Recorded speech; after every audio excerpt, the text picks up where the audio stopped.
সবসময় প্রতিবাদ নচিকেতাই কেন করবেন? মানুষ করে না কেন? আপনারা বাড়ি যাবেন, বগল চুলকে ঘুমিয়ে পড়বেন গান শুনে, আপনাদের কোনো দায়িত্ব নেই। আর আমি সারাক্ষণ ট্রোলড হবো, আমি সারাক্ষণ গালাগাল খাবো, তো মহা মুশকিল। তো আমারও তো একটা আত্মসম্মান আছে। তো গালা মানে নচিকেতাই গালাগাল দেবে, নচিকেতাই করে, নচিকেতাই বুঝবে আর কি। সব দায়িত্ব নচিকেতার। আপনি নামলেন না কেন? আরে আমি নামলে কে কেন নামবো? আমার নামতে ইচ্ছে করেনি, মহা মুশকিল। আমি কি কোথাও কন্ট্রাক্ট সাইন করেছি যে পৃথিবীতে সব কিছুর প্রতিবাদ আমি করবো? আরে প্রতিবাদ করতে করতে ক্লান্ত হয়ে গেছি আমি। প্রতিবাদ করে দেখেছি কোনো লাভ হয় না, কিচ্ছু লাভ হয় না।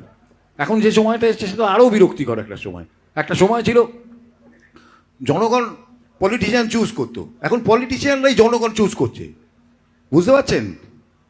পলিটিশিয়ানরাই মানে পলিটিশিয়ানরাই ভোটার চুজ করছে। এবার ওরাই ঠিক করে নিচ্ছে কারা ভোট দেবে, কারা ভোট দেবে না। তো এই অবস্থা এসে গেছে। দাঁত খেলাচ্ছে মানুষ, বসে বসে হাসছে সবাই, বসে বসে কিছু বুঝছেই না।